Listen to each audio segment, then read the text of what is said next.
sunny afternoon. Sunny afternoons are not made for panel discussions, but we'll manage it somehow. I'm Antonis Papagiannidis, and we have in this panel the pleasure of hosting Mr. Ian Brzezinski, Senior Fellow of the Atlantic Council, Tasos Chatzivasileiou, Deputy Minister, Ministry of Foreign Affairs, James Carafano, Senior Counselor to the President, well, that's something, and from the Heritage Foundation, and Zbigniew Pisarski, Founder and President of Casimir Pulaski Foundation from Poland. Thank you. Our subject matter is the untapped potential of the 3Cs initiative, which means that there is something called the 3Cs initiative, which has potential and that it is untapped. And we have a peculiar caption over that, from sea to shining seas, which gives an almost romantic tint to our venture. From all of us, Mr. Brzezinski has volunteered to make a short initial presentation, and then of what exactly is this from seas to shining seas, today, almost 10 years after its first inception. So it's almost coincident with the 10 years of the Delphi Economic Forum. Mr. Brzezinski. Well, thank you, and thank you all for sharing your time with us this afternoon. So what is the 3Cs initiative, this 10-year effort? It's an effort that was launched by Central Europeans to accelerate the development of cross-border transport, digital, and energy infrastructure in the region. And today, it was founded some 10 years ago by 12 states, and now it has 13, Greece being the newest member about some 18 months ago. What they're trying to do is address one of the legacies of Soviet occupation. Greece didn't have this, but the region behind the Baltic, Black, and Adriatic seas, the 3Cs, is an infrastructure deficit. They had 1, 2, 3 major transport, energy corridors going east to west, built during the Soviet era, but nothing less, nothing more than that. And still today, it takes 2 to 3 to 4 times as long to go on a north-south axis in Central and Eastern Europe as it does in Western Europe. So if you look down on a satellite, from a satellite on Europe, and you looked at largely Western Europe, you would see a matrix, a spider web of roadways, highways, pipelines, railroads, telecommunication lines, and such. And you go to Central and Eastern Europe, and there's quite a deficit. So that's an impediment to commerce, connectivity, strategic resilience, even military security. So what they want to do is accelerate that infrastructure, cross-border infrastructure development, particularly on a north-south basis. But what's distinctive about 3Cs as a regional infrastructure development effort is its effort to leverage private capital. There's no doubt that there has been capital, particularly from the EU, that's gone in to develop Central and Eastern European infrastructure, but it hasn't been fast enough because this deficit still exists. The idea here is to leverage the power of private capital. And toward that end, they created a 3Cs fund and also a innovation fund, 3Cs Innovation Fund. And it has produced. That fund, the 3Cs Initiative Investment Fund, is yielding about 13 to 15% a year in returns, which is stable, which is consistent with infrastructure investments, but also very, very high. And what they're doing is they're leveraging the potential of this region. When including Greece, it's 13 EU states with a combined GDP of $2 trillion, a population of about 130 million, which is about, what, 25%, 33% of the EU. This region, particularly with the addition of Greece, is a region that has a projected growth rate of 30% out to 2030. It's a region that has the highest rates of return in Europe. Some of these countries have rates of return for foreign investment that are double-digit. So when you're addressing a $500 billion to $1 trillion infrastructure deficit, if you build it in this region in the right place with the right strategy, it will pay. And that's what the 3Cs is all about. It's now an established brand. The fora of the Three Seas presidents is an established fora in Europe. They've won international investment from the United States. The United States has committed $1 billion to Three Seas. It's promised that. That was a Trump commitment. But it was the Biden administration that delivered a $300 million investment in the Three Seas Fund. Greece has joined. That's a sign of success for the initiative. Others want to join. So it's got a good 10-year record. If it's got room for growth, it needs some institutionalization. So there's an office you can call, a secretariat that can market, that can serve as an inventory of all the opportunities, that can be a source of innovation and initiative development. They need to refine the fund a little bit more so it's more attractive to private capital. And then I would say they need to engage Ukraine, because Ukraine's under more responsibility for infrastructural integration. It's a strategic opportunity, a financial opportunity for the initiative. Mr. Brzezinski's closing statement leads us to what this debate might ultimately get to, but he already presented to us a very concrete image of something that is, I'm a journalist, largely out of the light of interest, which is a major issue for us to discuss and for the initiative to give some answers to. So now I'm going to do the following thing. The latest country to have joined is Greece, so I'll turn over the floor to Tasos Chatzivasileiou, Deputy Minister from Greece, who will try to explain to us how Greece thought it is involved in that. It did under the Ukraine war situation, but still, how does Greece feel involved, and what has to offer in matters of what it is to me connectivity? Because Greece stands at the end of this, I don't want to use the word corridor, but still, it's a corridor coming from the Baltic, exactly, not to the Mediterranean, to the Black Sea and to the Adriatic, but in fact, what's in it for Greece? Sorry for using an almost Trumpian approach, but still. It's fine, Mr. Papagiannidis, to use it. Well, yes, that's for sure. Greece, you know, is the 13th full member of the initiative. We made the same discussion with Mr. Brzezinski a couple of weeks ago in Washington, D.C., and we had the same ideas. We shared the same vision. Allow me to tell you that with the addition of Greece in that project, we have the Aegean and Mediterranean seas as the fourth sea of the whole idea, so it might be... Which could be the more shining. Yes, maybe. Also than the Black Sea. Yeah. If you add also the Greek sunshine, that's better for sure. Allow me to remind you of a very important study that took place at the Atlantic Council in 2015. It was entitled Completing Europe, and that was the main idea on which the leaders of Croatia and Poland, à l'époque, decided to build the idea of the Three Seas Initiative. So yes, Greece joined this initiative because we want to complete Europe. And you know that we need to bridge the developmental gap between stronger and less advanced EU economies in our neighborhood. At the same time, we need to stimulate sustainable economic growth across Central and Eastern European economies. To this end, Greece believes that we are here in order to help building all the missing links, because we have a lot of missing links across Europe, and especially between the richest and the poorest members of the European Union. Energy, transport, plus digital technologies are the main fields where we can build all together in order to connect the Baltic, the Adriatic, the Black, plus the Aegean Mediterranean seas here in this initiative. And we truly believe that Greece brings substantial geoeconomic and political weight to the whole idea. Why? First of all, you know that Greece is the oldest EU and NATO member in the neighborhood.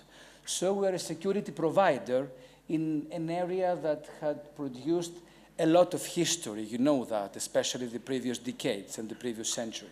So Greece is a true pillar of stability here in the neighborhood. The second reason is that Greece has become a big energy hub for the whole region. You know that the Mitsotakis government has invested a lot of money in order to build energy infrastructure across the country. If you see the map, start from Alexandroupolis with the FSRU unit and all the energy infrastructure we have constructed there, go to Piraeus Port to Revithousa, and you know that we have two big projects now. The first one is the cable between Greece and Egypt, the Gregi, and the second one is the interconnection between Greece, Cyprus, and Israel. So Greece is here to fill the gap and to help all its neighbors to take advantage of its own energy power. The third reason is that Greece is here to help building the other missing links, the infrastructural ones. If you see the map, you will understand that there is no major highway trespassing the Western Balkan Peninsula. If you want to drive from Athens, Mr. Papagiannidis, towards Montenegro or Bosnia-Herzegovina or towards Croatia, it will not be so easy and simple. So we truly believe that the Three Seas Initiative could be a nice tool to build all those missing links, not only highways, but railways. We have another project starting from Thessaloniki to Alexandroupolis, and then go up to Varna and Ruse, to the Black Sea, in order to facilitate transport of goods and services across the region. Last but not least, Greece is here to provide also energy security to our difficult friends, I mean those in need, like Ukraine. And this is also another branch of the Three Seas Initiative. You know, for example, that the first American LNG cargo came through Greece to Ukraine on the Christmas Eve, 3-4 months ago. So this is the biggest proof that Greece is here to help all its neighbors, and as a major member of the Three Seas Initiative, she is ready to work with all the friends and to participate in all major synergies with the common goal to bring the economies of the poorest EU members closer to the economies of the richest EU members. This is our goal, and we are here to work together with our friends and partners. Mr. Vassiliou used several words of interest. Missing links, a very important, because when we discuss connectivity, it's a positive way of looking at things.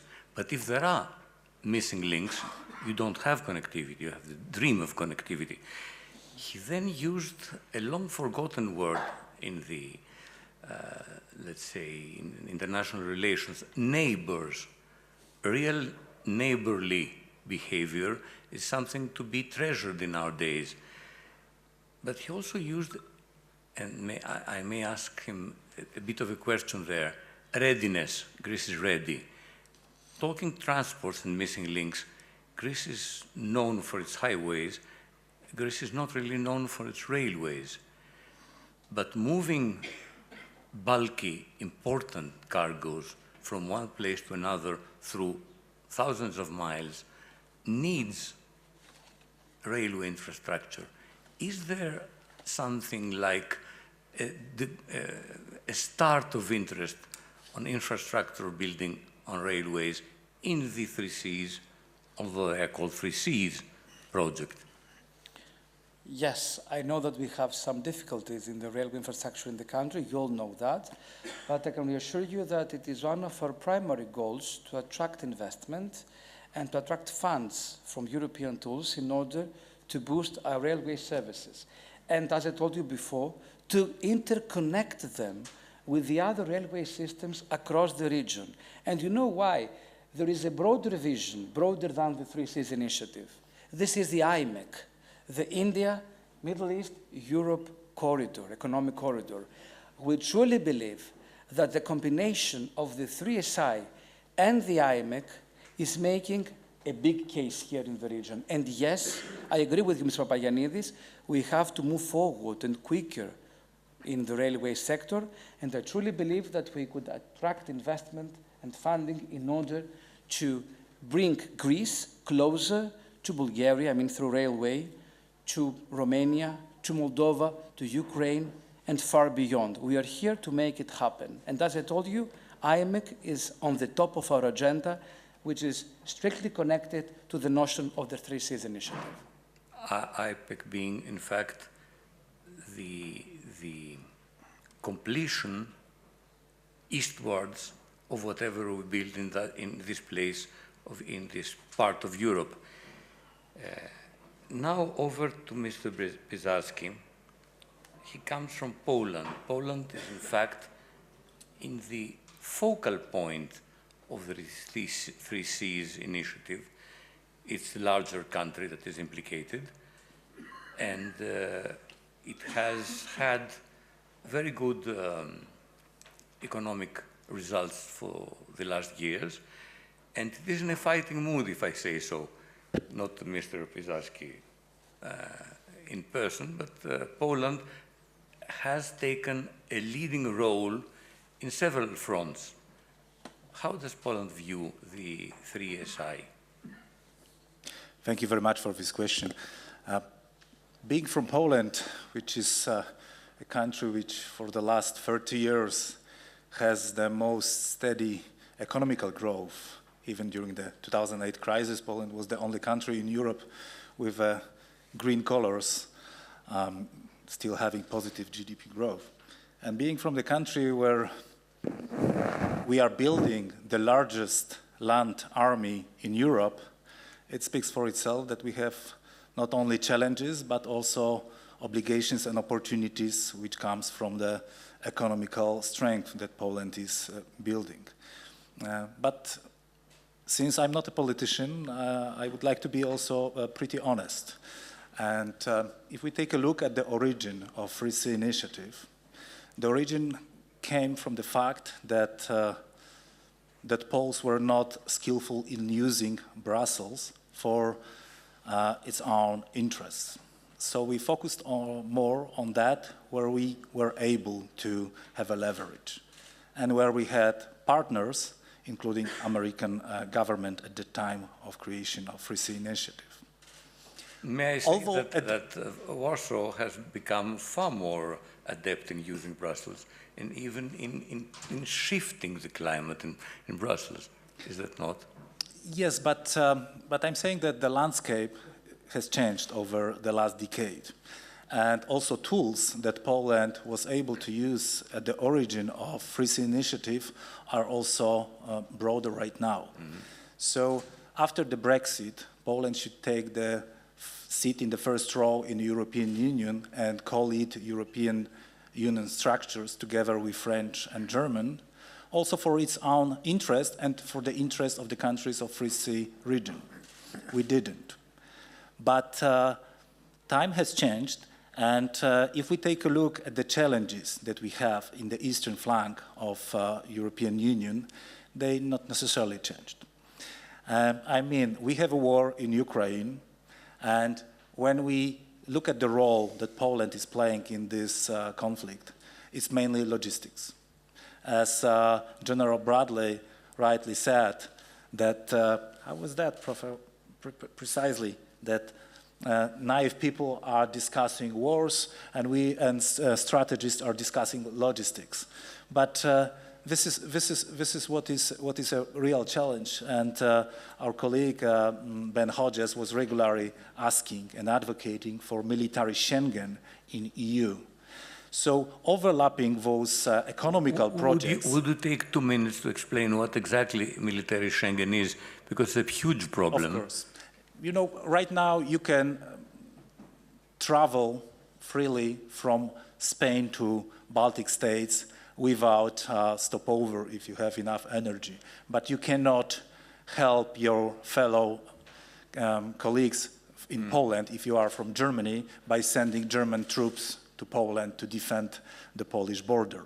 So you cannot, without formal procedures and approval of the countries on the way, to have military transit. You remember the aircrafts from UK that were going around Germany on path to Poland to supply military equipment for the help of for Ukrainian soldiers. But I'm saying that my point is about politics. Although the motivation for which the Polish government was interested in creating a Free Sea Initiative have changed. Mm-hmm. The need to have a Free Sea Initiative is still there, but for a bit maybe different aspects from the Polish perspective. And it's like with identities. You can have identity, local identity, regional identity, continental identity, global identity. Poles are interested to be strong in free sea initiative. We have already tools in the European Union to play more influential role to address similar challenges in the region. And there is one element with two American colleagues having them here, with I just came from Washington and was briefed in the Department of State and met around 15 senators and congressmen, and the mood is they don't like European Union. I would say, and this is very soft way of saying it. The current White House government do not like European Union, and Vice President J.D. Vance said it straightforward in Munich, at the Munich Security Conference. So having that in mind, to find an initiative that could bring and keep Americans in Europe, we have to be clever. And maybe free sea initiative and relation, and special relation between US and Poland, where Poland is still well perceived by American colleagues, maybe this is a leverage to have economical incentive, but also military consequences to keep Americans inside in this region, which is easier to be accepted by American colleagues. And maybe I will stop for now here, but I think it could be a good tool for the needs that didn't change, but political scenario and the dynamic is a bit different. Would you go the whole way in saying that Poland can be one missing link? Yes. In the past, Poland was named regularly an American Trojan horse in the European continent. I think this is unfair. The support for transatlantic relations for America dropped from 80 to 40 something in Poland, unfortunately, over the last few months. But it didn't change the fact that we are for strong transatlantic relations in Poland, and we have to use every tool we have. This is important to make a pressure, and we as a think tank are trying to shape this direction to the new Polish government, which took office last year, to have a clear policy on free sea initiative. Right now, they do not have. Right now, they are standing on the crossroad and evaluating what free sea initiative. Do we need to continue it, or maybe we should abandon it as a legacy of the former populistic government? I would advocate to continue, the same like with these national identities or regional identities.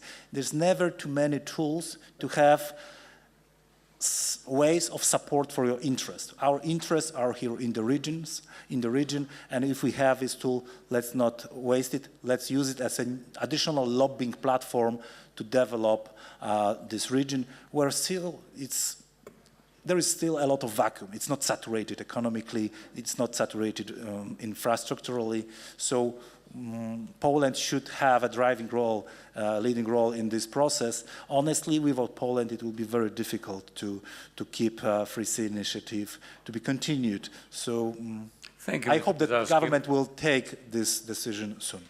And now over to Mr. Carafano. Before giving him the floor, may I make a peculiar remark? The US is one of the founding members, not only of the Three Seas Initiative, but of the European Union. The EEC had, so we're taught, 6 initial members, but in fact it had 7. The US were the founding co-father of the EU, and now we learned that it has been active in this, let's say, easternmost corridor of Europe.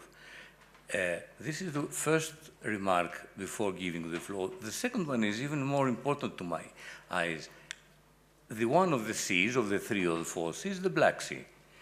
The US is very active in trying to make of the Black Sea less of a conflict zone, more of a non-conflict zone. So on all these points, Mr. Carafano, shed some light. Yeah, so there's actually no contradictions So I'm going to explain why the U.S. should and most likely will be a strong supporter of the 3 Cs. And when I say 3 Cs, it's in the context of, I think that we said, as a brand, right? This idea that we have to build the East-West infrastructure. So I've heard a lot about Donald Trump the last 2 days. Most of it's wrong. And I'll tell you why. But it's very present. Well, I'll tell you why it's wrong. It's wrong because they fundamentally misread the guiding structure of Trump's foreign policy, which is based on American interest, not MAGA hats, not on what is good for America. And where is this scenario where a weak, divided, and vulnerable Europe is good for the United States, or a Ukraine controlled by Russia is in America's interest? And the answer, and everybody in the room would agree with me, is there is none. Well, that's right. There is none. The United States has a vital interest in a Europe that is free and stable and prosperous and secure. This project speaks directly to that, which is why President Trump embraced it in his first term, and I'll be surprised if the administration isn't continued enthusiastic about that. Number one is security. As great it is to link everything from the north of South to Europe, from an economic perspective, it is absolutely vital from a security perspective. If the United States wants Europe to do more in its own defense, and if the most important and critical thing is the defense of the eastern flank, every ounce of infrastructure that we build north to south not only has an economic dimension, it has an absolutely vital, well, an indisputable security dimension. So if you want to massively increase strategic deterrence without putting one more American boot on the ground in Europe, this project is tailor-made for that. Another one's obviously prosperity. The United States wants and needs Europe as a strong economic partner, and in particular, the north, south, east, southern part of Europe, as is discussed, has enormous economic potential, and it's been enormously underperforming. And the reason it's underperforming is simple. The infrastructure isn't there. And many of these nations actually have incredibly strong bilateral relationships with the U.S. traditionally, and with the Trump administration in particular. We want this region to be economically successful. This project is not only additive to that, it's imperative for that. The third is geopolitics. Any American president can come into office and say whatever they want. But at the end of the day, their enemies are going to be Iran, Russia, and China. We've now had 4 presidents with Republicans and Democrats, all incredibly different, who all said, we're not going to do that, and all wanted to pivot to Asia. And every one of them in the presidency, they spent more time in Europe and the Middle East than they did in Asia. Now, there's a reason for that. It's because the United States has 3 vital theaters in the world, the Indo-Pacific, Europe, and the Middle East, and that's not going to change.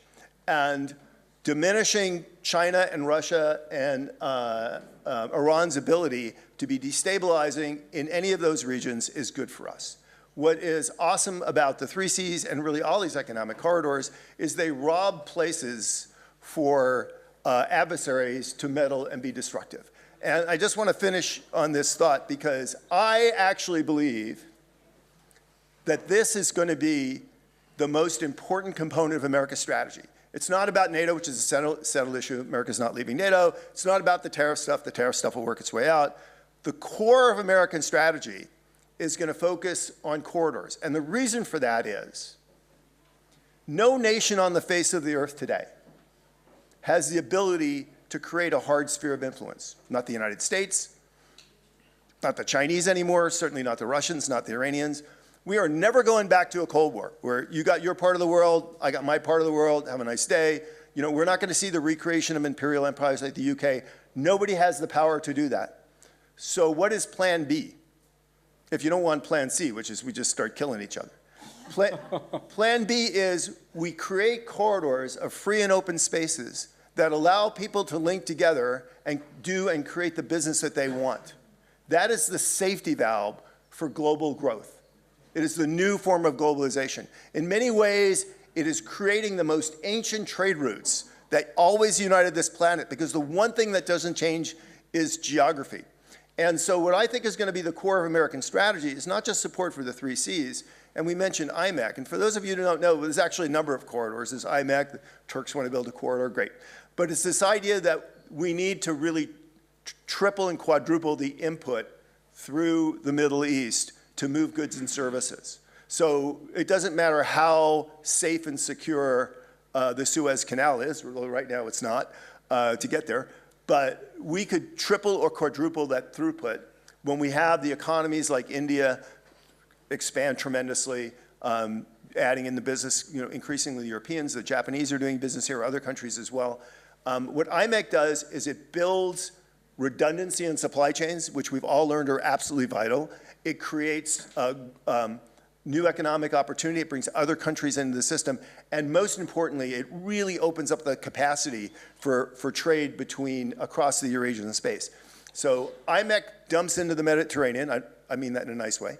And yes, one of the corridors it connects with is the 3 Cs corridor. So as valuable as the 3 Cs corridor is to move stuff from north to south, the capacity to move it not just north to south, but to then link to energy resources out of Africa and to goods and services coming from the Middle East and for exports to the Indo-Pacific is massive. And then there's a third corridor that's really crucial, I think, for Europe, and that is the middle corridor. I mean, we've already seen what a game changer it was to be able to bring energy in from Central Asia to Europe at a time when it really needed more energy. The potential to link Central Asia and the Caucasus to the Black Sea and to these other 2 routes, I think really is a game changer in global economics and global geopolitics. Every one of these things is good for the United States. Not one of these things requires one U.S. soldier. Not one of these things requires putting an American flag anywhere. What it would benefit from the United States is foreign direct investment, which actually is this president's absolutely preferred form of foreign engagement. I mean, he's not just antithetic to foreign aid. I mean, obviously, if there's a foreign aid that's critical to American interests, an important humanitarian interest, he'll do that. We just sent money to Burma. We've continued funding for things like AIDS in Africa. But this administration believes, and I happen to think they're right, that foreign direct investment is a much more powerful driver of economic growth and cooperation. The United States is going to Mr. Carafano, yeah, I'm going to end right here. Hijacking I'm going to end right here. The United States is going to be a much wealthier country. And that's not just about bringing money into the United States, because then you've got to spend that money. And they're going to be looking for good foreign direct investments to do that. And these corridors are all going to present those opportunities. Thanks. Thank you, Mr. Carafano. The minister has informed before starting that he has a vote in Parliament. At 7 o'clock sharp, So nothing. not to get himself killed, he has 1 minute to make final point, and then I'll ask, in fact, Mr. Brzezinski to do the wrap-up, since he did the initial comments. Ms. Chatzivasileiou. So yes, I agree with all these things, and I would like to add some more remarks. Where I think that the 3 Cs initiative is a nice tool that helps us to rethink and redesign the European security architecture. Let's start with this. And when I'm talking about security, it's not just the hard power. We have the soft power, the soft security, which is the energy today, especially after the unacceptable Russian invasion against Ukraine. We have to work on the energy field. This is why I think that the 3 Cs initiative is, let's say, the means for the vertical gas corridor, and at the same time, it is a nice tool to build the new south-north energy corridor, fully aligned with the concept of the 3SI.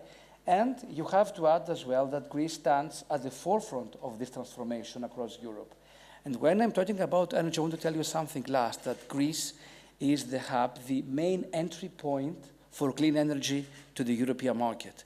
Why? Because today we are 8th globally in terms of using renewables in our electricity mix. So Greece is a good example of this new concept, and I truly believe that we could play a pivotal role in the materialization of this big concept of 3 Seas initiative across our continent. Now, Mr. Brzezinski, you launched the discussion. You've been through it. What would be your takeaways? You have 41 seconds, but can be. I have to endorse all what my friends and colleagues here have said. The powers of corridors, the way corridors can unleash regional prosperity. Missing links. Missing links. It's a nice Hopefully term. I'm not a missing link. You have to admit it's a good term. I talked about the potential of the region, its high rates of growth, its unleashed economic power. And then, of course, I didn't spend as much time as I wanted to, but on the role of Greece, its newest member. This is, arguably Europe's most dynamic economy today. It's an economy that brings global networks and is trying to further institutionalize them with IMEC and other corridors. My urge to our largely Greek audience would be, well, I'd say first, thank you for joining the 3 Cs, because you bring it into a new phase of potential. But I would urge Greece to play now a more proactive role. Don't be a passive member. Invest in the 3 Cs fund. Identify projects. Be the country that actually initializes a truly indigenous 3 Cs project, either in your region or perhaps with Ukraine. With your membership, I see enormous potential, but I need to see that potential actualized. So that's my call to Greece. We have submitted 7 proposals for projects in the 3 Seas Excellent. initiative. So this is the best proof that we are here and we are active to help it. Outstanding. And now, with this note of, let's say, more than optimism, we have let some sunshine come in here and shine on us. Thank you for your participation to the panel. Thank you for your attention. Thank you.